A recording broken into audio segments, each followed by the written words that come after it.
leaning into the felt needs. I mean, that's going to connect just across the board. I mean, better.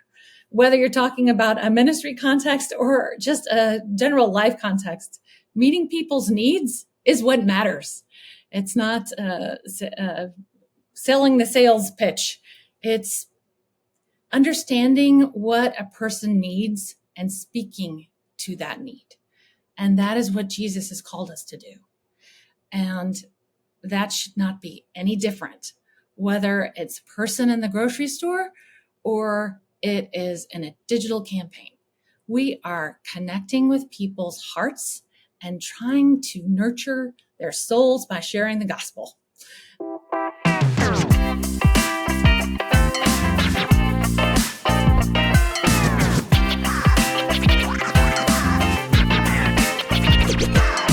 Welcome to the Digital Ministry Podcast, and I am joined today by MII's Strategic Services Director, Kate Akers. And Kate, I'm so glad you're here. Thanks for being here today. Thanks for having me. It's exciting to be here.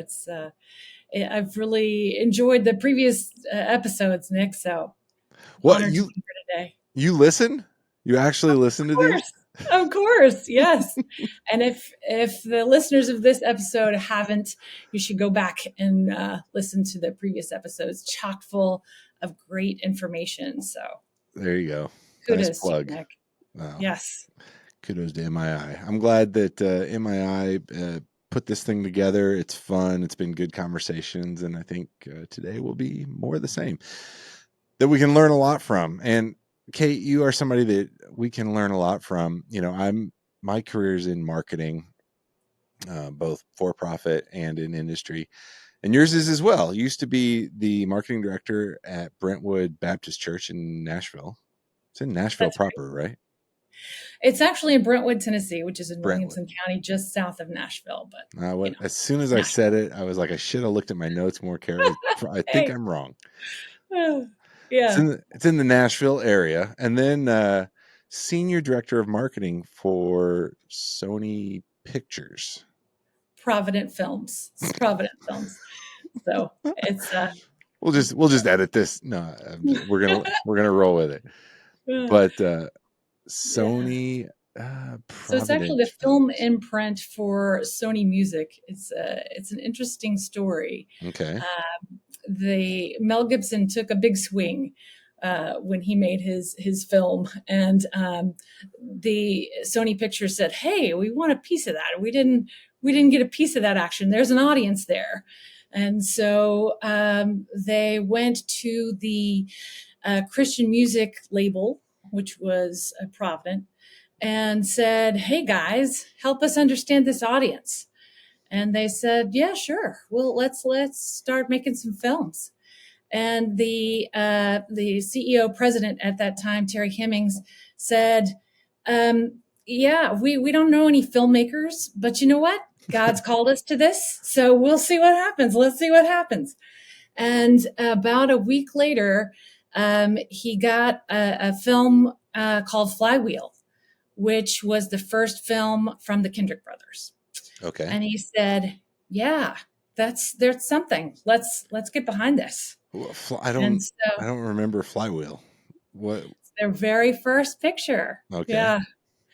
So they did, and then Courageous was next, and Casting Crowns was a burgeoning artist at that time, and their single Courageous was the title soundtrack, and so just kind of launched from there. So that's the history of Provident Films.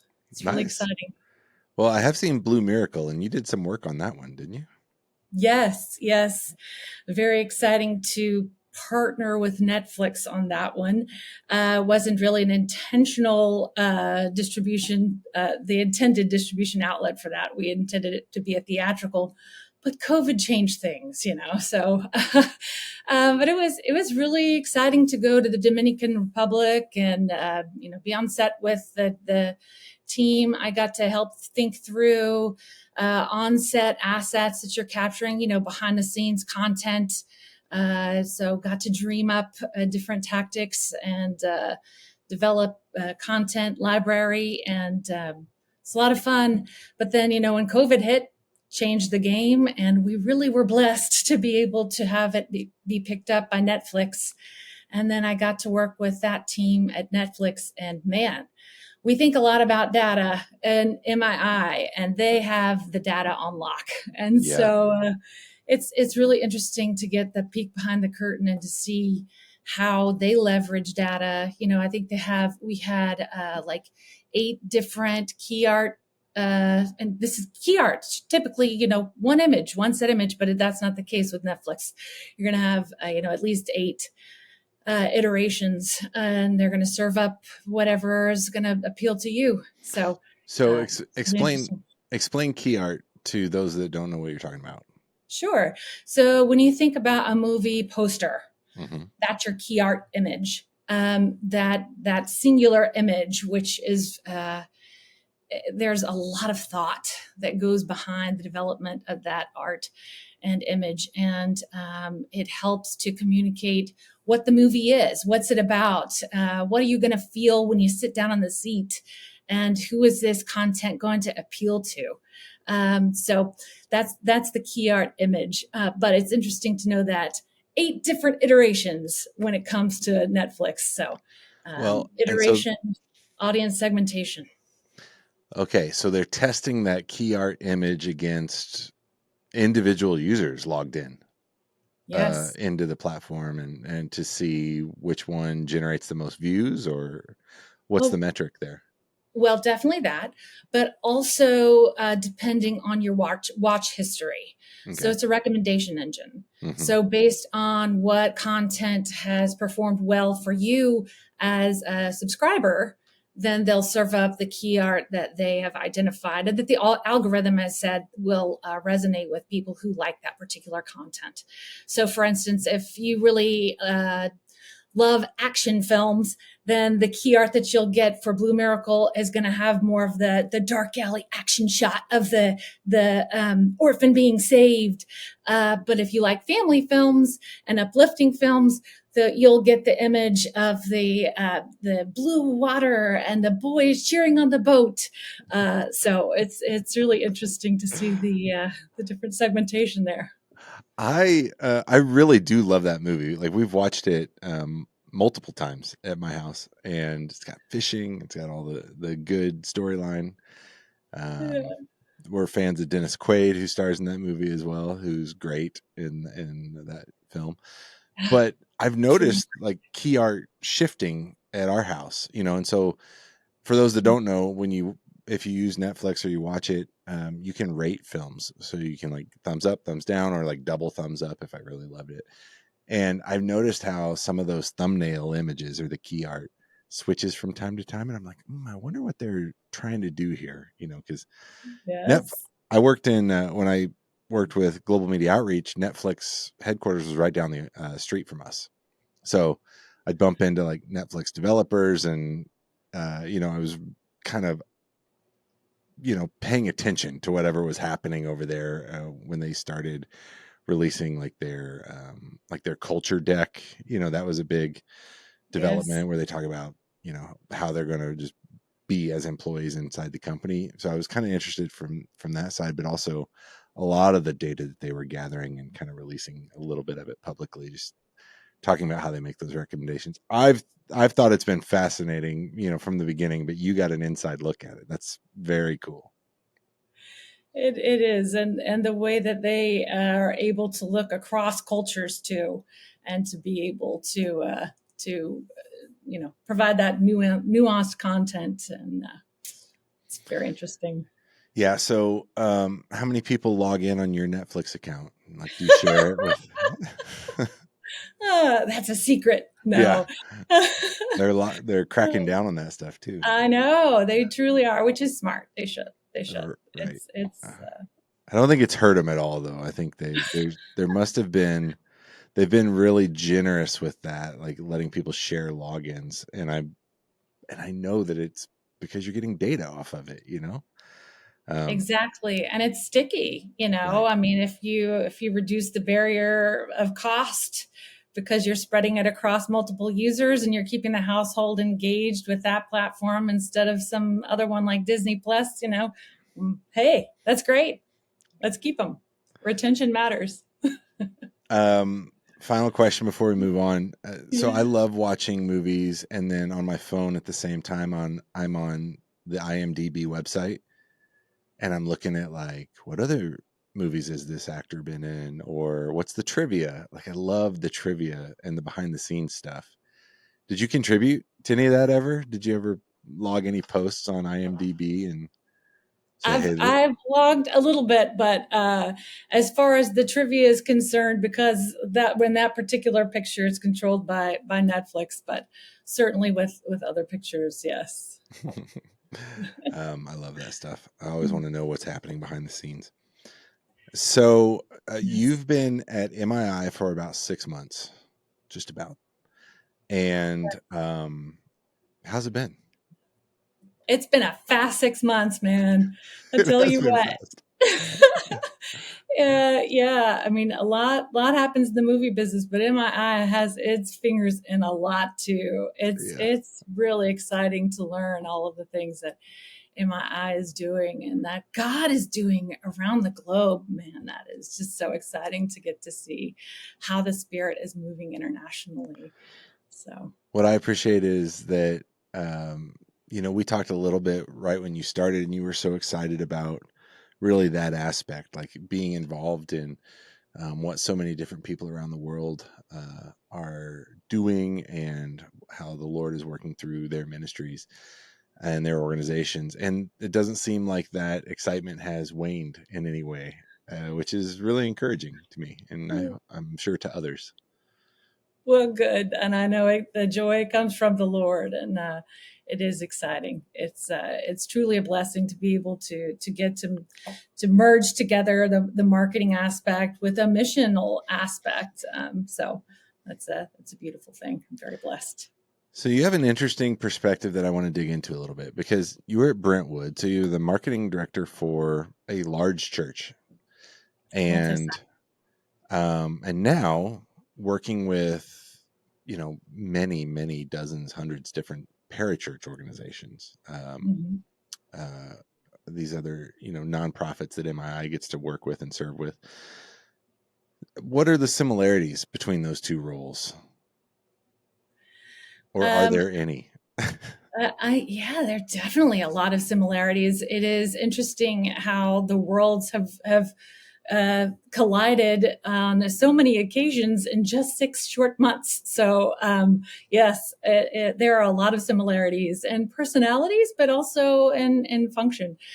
Thinking about how to reach the right people with the right message. I mean, that's marketing at the right time with the right channel, right? Right. That's consistent. I think the thing that is really exciting here is that it's in a digital context, and the difference is that was a big barrier. And remember, I was working at Brentwood before COVID, so there's a big hurdle. I mean, I know Katie Allred's been on the podcast before. I had the pleasure of getting to work alongside her there at Brentwood, and we would have to have a lot of long, hard conversations about, no, you have to be get your Google recommendations, your Yelp recommendations, and engage, actually do the social part of social media. It's not just put out your ministry's calendar event listing. No, you got to engage. And so, and then equipping the saints, the people that were members of the church, to help us spread the word too. I remember on many occasions having choir events, we could just push out, oh, it's the big Christmas celebration. But what a better way to say, no, Susie, who's a soprano, actually share it with your friends and talk about it and tell the stories of the rehearsals that you've gone to and the work that you've done. Tell those stories, and then helping Susie to share that.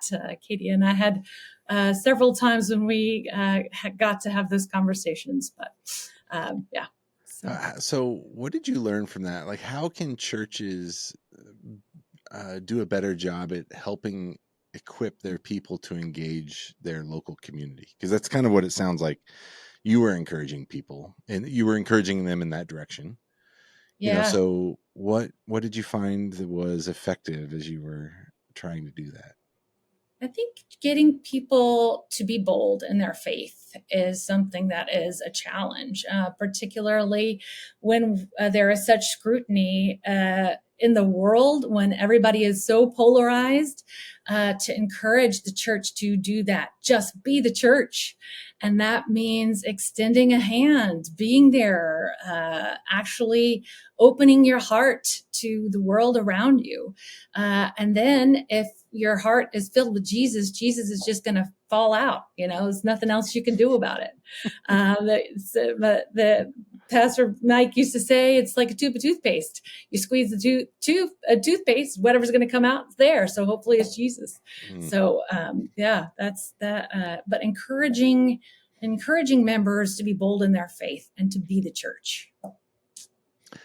I told you before we started that I had a story that I want to share with you, and I want to get your reaction to it. And I'm going to try to be brief on this because but the reason why I'm sharing it with you is because I think that this represents perfectly a challenge that a lot of churches have, and also a lot of ministries have. So a lot of the ministries that MII is working with are engaged in some kind of digital outreach for the purpose of like just starting conversations. They want to engage people and then, bring them into kind of a deeper level of conversation that goes towards some kind of either discipleship or, faith decision, things like that. Um, but often the organization, or like the church, in this case, thinks, I think, really narrowly about program. And I think that this is going to sound like a critique, and I guess in some ways it is, but I want to explore it to like see how we can do this better. Mm-hmm. And then also how, MII ministry partners can maybe improve at this. So and it's something I've been kicking around in my head ever since my friend told me a couple weeks ago when she was at dinner. So my wife and I have this friend that we met at church, and she was like, I want to come over. She's fairly new in her faith. And she's like, I want to come over for dinner and just, kind of learn from you guys. Okay. Sure. Great. I don't know what that means. I didn't really know what she wanted, if anything. But I asked her, I was like, well, how'd you first come to church? How'd you become a Christian? And she said that she grew up in a different faith, that, was not near Christianity at all. And she had kind of gotten to a point in her life where she didn't believe anything, pretty like atheistic, and really kind of living that out. She had a bit of a reputation among her coworkers, she was telling us, but she had a really good year in her sales job. And she's like, I should give some of this money away, but I don't want to just, kind of write a check to the Red Cross or somebody. Like, I don't know where it's going to go. I want it to stay local. And she was trying to think, like, how can I give money locally? She's like, well, churches probably work with people that are pretty well vetted, and, maybe I'll go there.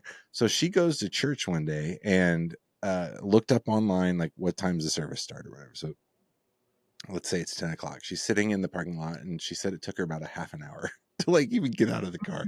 She's like, I Yeah. don't really want to go in there. I'm not even sure if this is right. And for some reason, she was just like super nervous. But she gets up the courage and she walks inside with a check in her pocket, like in a large check. And the whole purpose was to find somebody to give money to the church. Wow. And so she meets our pastor, and he's busy. It's in the hallway. Like, I think she'd waited so long, like the service was over, so everybody's kind of coming out. And you know how that is. Like, people are pulling people in every direction. So she meets him, and she's like, oh, you're the guy that was on the screen. I want to talk to you. My name's so-and-so. And he's like, good to meet you. I'm glad you're here, and then somebody pulled him away. And she's like, well, okay. So she's looking around, and she sees somebody else who kind of looks like a pastor, is what she said. And he was. He happened to be our worship pastor. So she goes and tries to restart with him. And like, he doesn't know kind of what to do with her. She didn't just come out and say, I have this check, I want to give it to you. She was just trying to get to know, like, what if I wanted to give money, like, how do I do that? And he's like, well, we've got these boxes that you can put it in, or you can give online and all this stuff. And then he's like, but I gotta go, like the next service is starting and I gotta go so he like walks away.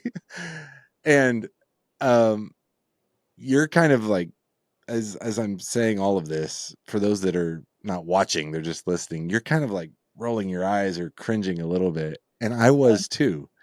And I was kind of aware of the fact that I don't think this is a unique experience. I don't think this is Mhm. like an isolated event. It was really Right. hard for her to connect with anybody walking in the door on a Sunday morning.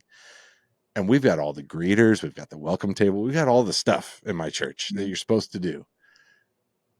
And again, this isn't a critique. I don't think anybody from my church listens to this Sure. podcast, but it's not a critique on my church either. It's really kind of this realization that there's some times where we don't know that our best intentions and all of our program and our structure are missing the mark in like such a big way for the lives Mhm. of somebody like my friend. And I said, well, what happened to the check, by the way, just to wrap up the story? And she's like, Mhm. my son got a new TV. She like Wow. couldn't even like get the dots connected, but she's one of the most like wonderful, like beautiful spirit, most persistent people I've ever met. And she gave her life to the Lord and is now very involved and a great friend of ours. So she, Yeah. it all turned out, good. But Yes. um Yes. No, I know what you're saying, and you being part of such an organization, I know the rigor that is put into developing these systems right. of greeting and welcoming teams, and you have these whole roster of volunteers, and I guarantee you that worship pastor did exactly what was developed for him or her at that moment. And how could what would have been the next thing to say? How can we take the next step? How can we connect with you? Like, did she fill out the connection card or whatever it is? Right. It's really interesting too, though, because if you think about it, we have to have open hands here. I mean, because ultimately she was sitting at your dinner table and she gave her life to the Lord. So when we think about the rewards for the church, boy, isn't that the real reward? Her profession of faith. I mean, that is so exciting, but it's tough when you're in those circumstances. It's tough, and I know that is be interesting to hear the rest of her journey and how she kind of overcame that hurdle of going back the second time, because a lot of people, they have a hard time walking in those doors. And that's why having events that aren't necessarily directly ministry related, so that people get a comfort level of walking in the doors, just so it's a building. Hey, I'm familiar with this campus, is so important for churches to do. So So I clearly have a lot of thoughts on what you just shared. well, I want to kind of explore it a little bit, because there's so much that goes into, just from the marketing standpoint, the awareness advertising, letting people know, like, your Google business link Mhm. is set up correctly with the right address and the right service times and office times. And there's so much work that goes into that. And then you're right, there's like an army of volunteers. You've got the welcome desk, you've got the connect card, you've got all of these systems and processes. And it's all, what is this? It's a single event, by the way. So let's assume it's not systemic. Maybe it's just a single event. What's the goal here? Is it to make an easy and smooth onboarding experience for every single person? Or are we not considering the customer in marketing Yeah, language, right. like the anxiety, the nervousness, the awkwardness, the difficulty kind of going up and meeting a new person? Like, are we not considering that enough, as we're kind of bringing people into the ministries? uh, I all of these thoughts have been just rattling around my head for like the last week since we've had this conversation. Mm-hmm. And I'm really curious, like from your perspective as a marketing director for a church and now as part of MII, where there's a ton of effort and energy and money and planning and strategy that's created in order to reach people. Um, Mm-hmm. there's always room to improve. But is Yes. this just like an isolated event, or are we missing something deeper? No, I mean, I think that is something that the church, at least the ones I've been a part of, they struggle with a lot and think about, because there is such a hurdle for people to come into the church. And it's even in digital spaces as well. We're just saying it's hard for people to share their faith. Well, I would say that that is the digital manifestation of the church. And kudos to your friend for having the chutzpah to get up and walk through those doors, and sit through the service. No, but those things that they, and another point to consider is it's great when the church has the ability to have a volunteer roster that is so deep that and a connection card. But the vast majority of churches are single man staff or single woman staff. It's a very small church. Most churches are under 100 in attendance or membership. So a lot of these churches don't have the resources that we're talking about in our churches. And so how do those churches handle it, and thinking through these very important issues, because it does matter. I mean, ultimately, these are people who are yet to believe, and it's our call, the Great Commission, to reach out to those folks and get them to hear the gospel and then to engage with the gospel and become an engaged disciple that's going to eventually disciple others. I mean, that's the goal. So when it comes to digital ministry, what are some of your ideas, or maybe you can pull from past experience? Like how can we help people engage, on a day-to-day basis with their own community, through some of these digital tools, like the social media tools that we all use every day. In my case, mostly for entertainment and consumption, and sometimes some business stuff. But how do we equip either people in our church or in our ministry to really go out and engage with their community through those tools? What have you seen works well? Well, it's going to be nuanced by each community. I mean, each community is going to be different. But I would say what is consistent is authenticity. Authenticity, whatever is authentic for that community is going to resonate. And just being whatever God has equipped you to be and called you to be in the fullness of that. And also being humble. We talk a lot about testing. And that's truly just humility, right? It's saying, "Hey, I have an idea. Oh, wait, that didn't quite work that well. Let's adjust it a little bit and try again." And so being humble. So put yourself out there, try, be bold in your faith, see what works and see what doesn't. Scrap what doesn't, engage again on what does work. So I it's think going to be different for each one, I each think that's a community. that's a great insight, that testing has to be rooted in humility. It's okay for a test to not go the way you want it to, right? Because then you learn something. Well, That's hopefully, right. if you're if you're looking at it honestly, but having the humility to say, well, that hypothesis was wrong. I thought this was going to happen, but it didn't. What Yeah. what's a good, you and I have been involved in some campaigns recently that we've been working on together. We're running like week-long tests. Is that long enough? Or can it be faster? Like, can we learn faster than what we've been engaged in? So we're running, a test for about a week. We've got an idea on a certain piece of content, let's say. How Yeah. soon do you know, or how soon do you have confidence that your questions have been answered in that kind of situation? I mean, I think we can gauge it really quickly on what kind of comments are we getting. That Mm. the feedback loop is pretty quick. I mean, the algorithms push out the content, and it either hits or it doesn't. Now, if you bump it with ad money, of course, that's different. But you're going to be getting some kind of response immediately. So we can be implementing our learnings and iterating a lot faster. Mm-hmm. And I would say it's going to escalate, right? I mean, we're already seeing it.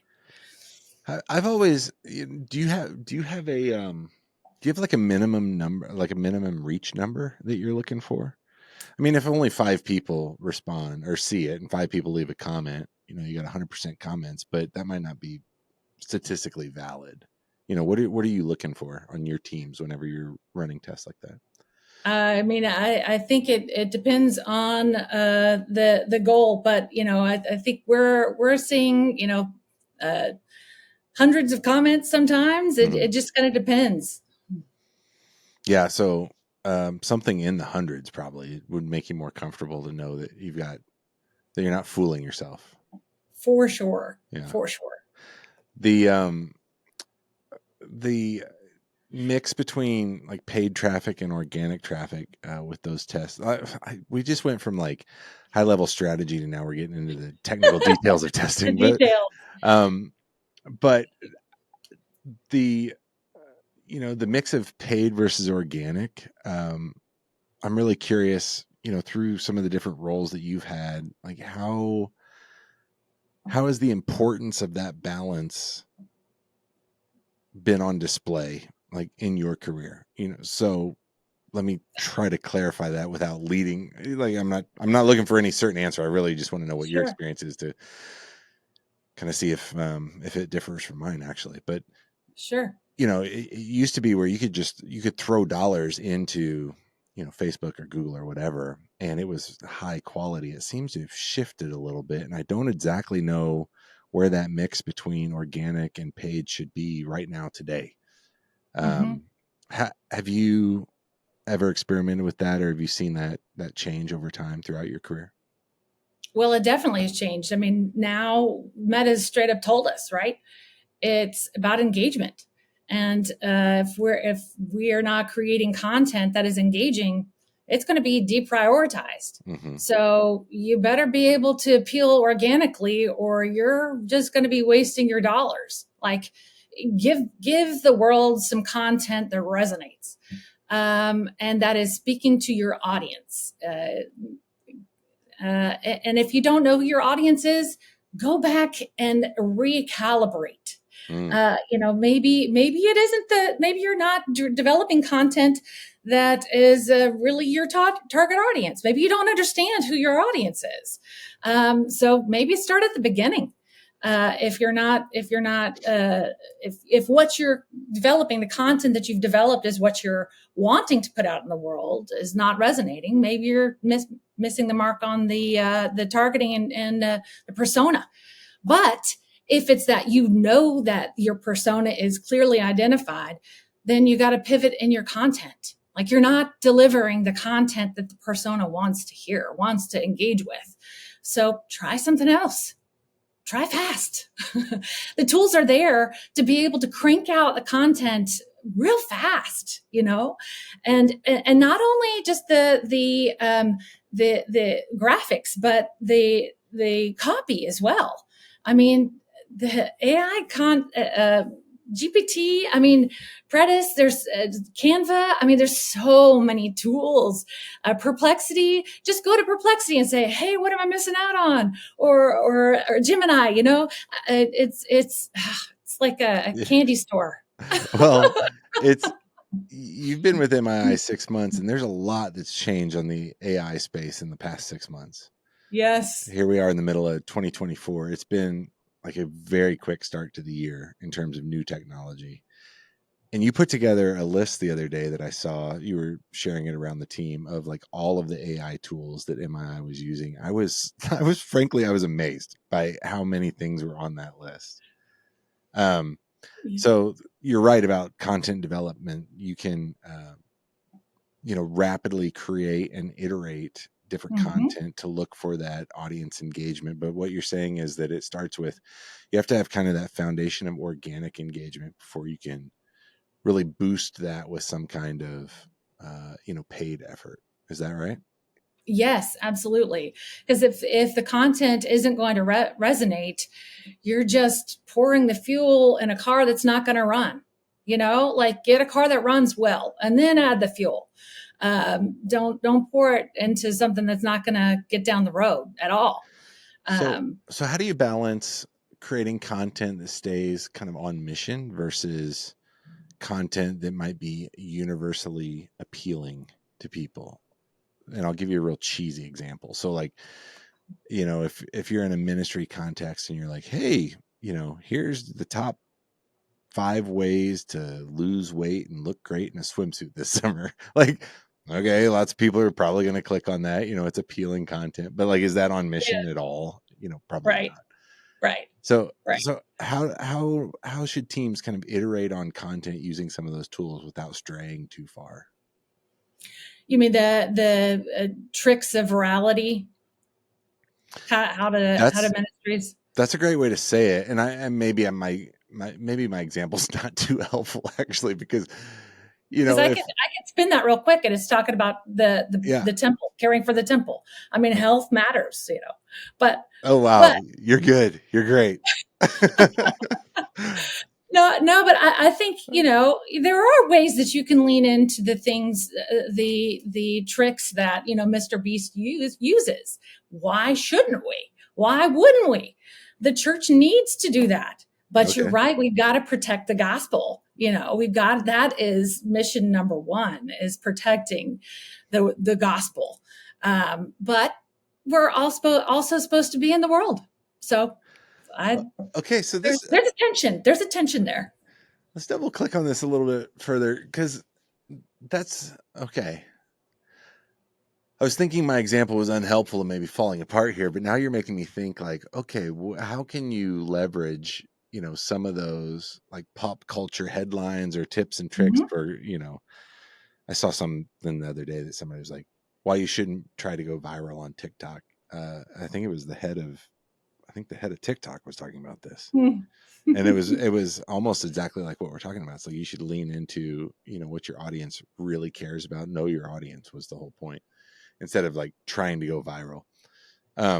But I digress. The You're saying like we can stray a little bit from like the main message as long as you're always bringing it back. I feel like teams have a hard time doing that or allowing themselves that freedom to explore. Yes. Yes, and it's because there's an inherent risk, because we're sinners, right? Like we have to have accountability. So build in the accountability as far as what are the filters that we're going to check. Is this biblically sound? I mean, does it conflict with the gospel? We should not put it out. Does it is it going to cause people to stumble? We should not put this out. And those are big questions, and you should have accountability partners and people to bounce ideas off of. I think we often, especially in the church world, operate in silos, but there's so many great communities out there where people are willing to help. We've got to help one another, and don't be afraid to throw your ideas and ask for feedback in those groups too. Talk a little Rely on bit, those resources. yeah. Talk a little bit more about taking risks. I feel like playing it safe is boring marketing, but there's this desire. Maybe sometimes it's driven by leadership or people that don't want to lose their job or whatever. But there's this desire to kind of stay in the lanes. Mm-hmm. Um, like how can teams take some more risks, and at the same time, well, how can teams take more risks in some of their ministry messaging? Sure. Um, I think you do have to be calculated in your risks, because you don't want to ostracize or isolate your audience. I mean, if you have an existing audience, you don't want to lose them. Right. You need to care for those people, and not put up barriers for that audience. But the beautiful thing about digital is you can spin up another page and test it out and see what happens, and see if that is a parallel audience that you could merge together, and then repurpose that content in your existing page. But I do think it is interesting how safe the church does play it, and it's not working. The church is needing to be revivified, and we're seeing that growth globally. Like, it's changing, and the momentum in other regions of the world. And I'm talking from an American's perspective, so just to clarify. But it's really exciting to see the Spirit move, and the way the gospel is resonating in other cultures. But the American church has played it very safe, because you're right; they don't want to lose that paycheck. Yeah. You mentioned authenticity earlier, and you've been really generous with your time. So we are, near the end here. I'll let you go after this, but I think that just to bring it back to authenticity, I think one of the things that we've seen is that, maybe more so internationally, that there's a willingness to engage a bit more authentically. And what I mean is not only in the messaging and the content, but at the individual level, so me speaking from my heart to you is way different than all of the branding and the prescription that we usually see, from churches in the States, frankly. And equipping people to, go tell their own story, to get on a personal level with other people around them, or, either in their neighborhood or digitally. That authenticity is usually a key to cut through a lot of that. What are some ways that you've seen that work out well with some of the ministries that you're working with through with MII? I think that,